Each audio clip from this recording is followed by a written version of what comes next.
안녕하세요. 마음 담아 코칭해드리는 라나드림 라나입니다. 반갑습니다.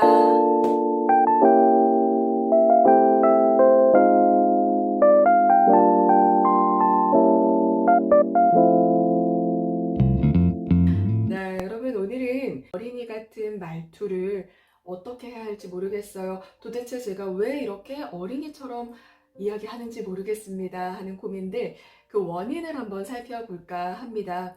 이 목소리와 말하기 영역은 그 원인을 제대로 아는 것만으로도 굉장히 다양한 습관들을 곧장 개선시키실 수 있거든요. 그래서 오늘 내가 원치 않는 상황에서조차 어린아이처럼 냥냥냥냥 이렇게 말을 하게 됐던 이유를 세 가지 원인으로 함께 파헤쳐 보도록 하겠습니다.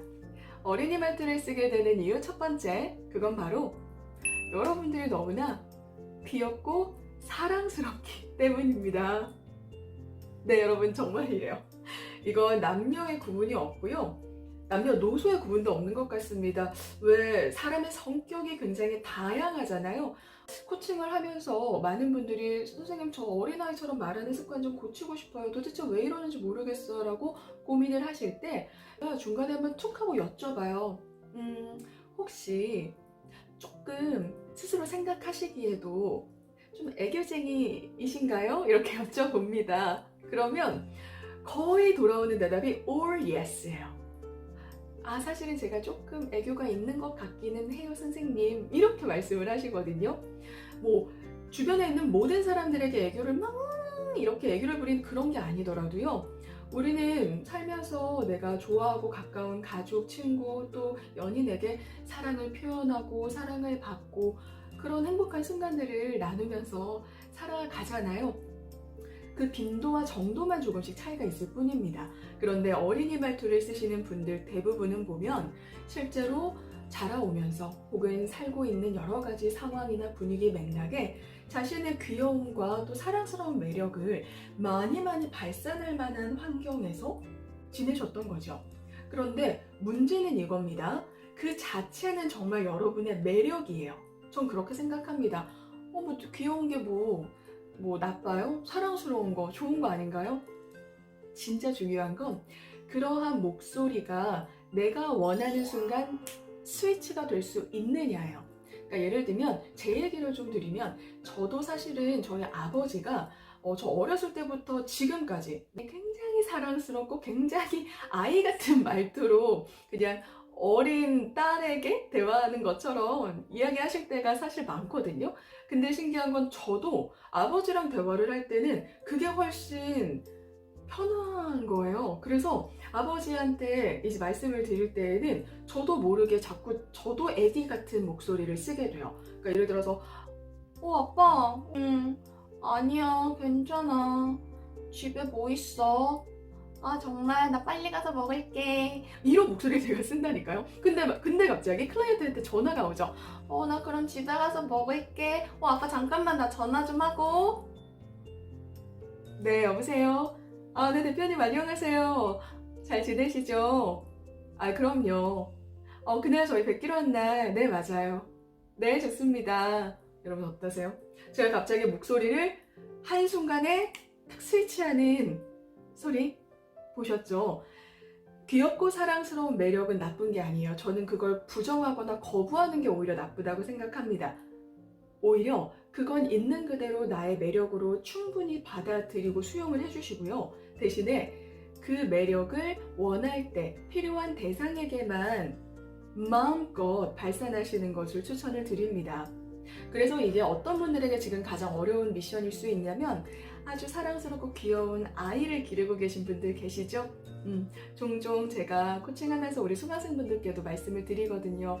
우리 아이가 혹시 지금 몇 살이에요? 그러면 다들 막 너무 예쁜 나이 있잖아요. 2살, 2살, 3살, 4살 애기들은 다 예쁘지 않나요? 그냥 아이들이랑 있으면 계속 방방방방 양양양양 이런 어린이 같은 목소리로 저도 쓸 수밖에 없어요. 저도 너무 사랑스럽고 예쁜 조카들이 있는데 제 목소리 저기 어디 돌고래 헤드스핀하고 난리 나죠.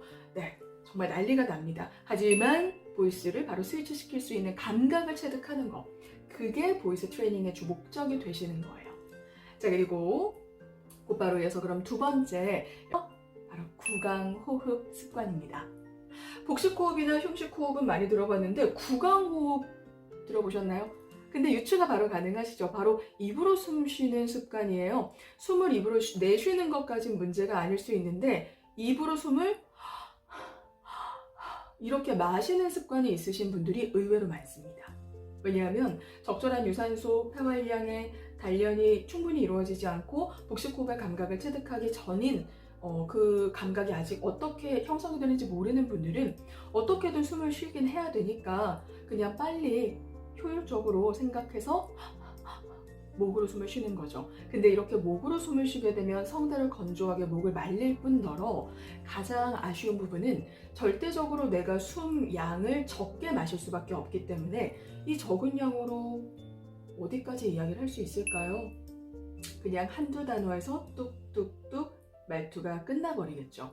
그러니까 나도 모르게 자꾸만 똑같은 텍스트를 전달하는데도 키워드가 도대체 어디에 어떻게 있는지 모르겠는 그런 불분명한 메시지를 전달하게 되는 거죠. 올바른 말하기, 올바른 전달력은 의미 단위에 따라서 적절하게 끊어읽기 했을 때 가장 극대화된다고 할 수 있습니다.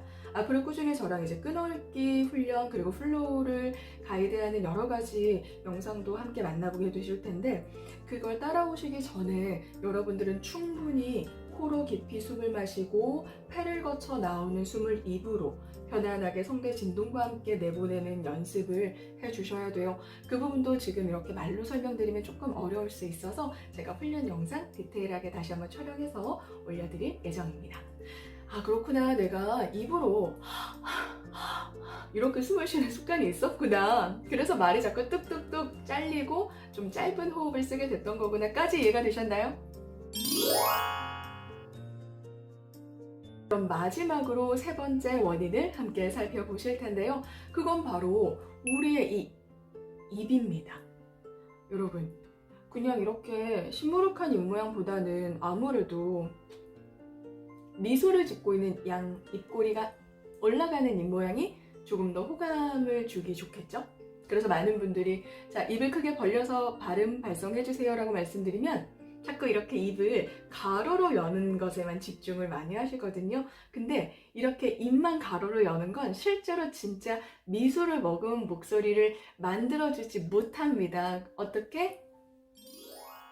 눈도 같이 미소를 만들어 주셔야 돼요. 근데 그건 사실 이제 전반적인 보이스 트레이닝과 이미지 트레이닝을 같이 결합해서 표정 워밍업부터 시작할 때 조금 더 자연스러워지죠. 근데 우리가 무턱대고 아, 입을 크게 벌리라고 했지? 이 생각에만 집중을 해서 입을 자꾸만 이렇게 크게 벌리다 보면 어떻게 발음 연습을 하게 되느냐?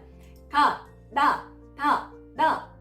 안녕하세요. 네, 반갑습니다. 이렇게 얘기를 하게 되는 거예요. 그런데 사실은 방금 제가 짧게 들려드렸던 가나다부터 안녕하세요. 이 모든 자모음의 결합에는 가로 입모양뿐만 아니라 동그랗고 세로로 크게 열리는 입모양들이 모두 조화롭게 섞여 있어요. 그래서 저는 이걸 손가락으로 한번 가이드 해드려 보고 싶은데요.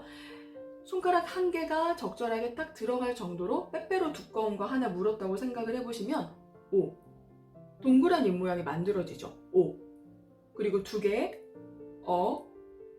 세로로 길게 열렸어요. 세 개도 가능합니다. 세 개. 제가 이제 손가락 두께에 따라 사람마다 좀 차이가 있겠지만 세 개, 생각보다 측면에서 보실 때 정면에서 보실 때 제 광대뼈 위쪽 아래턱까지 상악과 하악을 활용해서 각도가 많이 열리는 걸 느낄 수 있죠. 좀 놀라셨죠? 입이 이렇게나 크게 벌어질 수 있구나. 네, 여러분, 정말 크게 울림이 가득한 목소리를 쓸 때에는 입모양을 세로로도 혹은 동그란 입모양도 정확하게 열어주시는 게 상당히 중요합니다. 가로 입모양도 나쁜 건 아니지만 모든 자모음을, 모든 발음을 가로로 이렇게 입꼬리를 닫아서 경직시키면서 발음하려고 하시면 애기 같은 말투가 나올 수밖에 없는 거죠, 여러분. 네, 느껴지시나요? 그래서 여러분들이 거울을 보시면서 손가락 하나, 두 개, 세 개 이렇게 각각 세 개 정리하면서 확인하시는 거 저는 강력하게 추천을 드리고요. 그리고 일상생활에서 자주 가이드를 여러분들이 참고해 보실 수도 있는데 제가 추천해 드리는 가장 좋은 가이드는 바로 성악가 분들의 노래입니다. 성악가 분들이 무대 위에서 제대로 발성을 하시면서 소리를 내실 때 입모양이 얼마나 시원시원하게 세로로 크게 열리고 닫히는지를 한번 확인해 보시면 좋겠어요. 우리는 이 표정 근육을 굳어진 채 제대로 움직이지도 않으면서 어떻게 하면 시원시원하고 안정감 있는 울림을 쓸 수 있을까 자꾸 이렇게 고민을 하시는데 입을 제대로 세로로 열어주셔야만 납작하게 어린아이처럼 눌려있는 소리들을 부드럽고 편안하게 개방하고 또 열어주실 수가 있습니다. 여러분, 이 목소리와 말하기는요, 그 원인을 명확하게 알고 그 원인을 피하는 것이 아니라 정면으로 제대로 바라보면서 관통하는 여정을 거쳐야만 근본적인 변화를 가져올 수가 있습니다. 그리고 제가 늘 말씀을 드리는 것처럼 목소리를 교정하는 과정, 말하기를 개선시키는 과정을 거칠 뿐인데 신기하게도 내 몸을 그리고 내 마음을 새로운 시선으로 관찰하고 인지하는 감각까지 기를 수 있게 되죠. 그래서 여러분들이 고민하시는 다양한 목소리에 대한 여러 가지 어려움들을 제가 이렇게 같이 파헤쳐 드리고 이걸 어떻게 하면 개선시킬 수 있는지에 대한 이야기들도 꾸준히 영상을 통해서 함께 나누도록 하겠습니다. 여러분, 오늘도 함께 끝까지 경청해 주셔서 감사드리고요. 구독과 좋아요는 사랑입니다. 고맙습니다.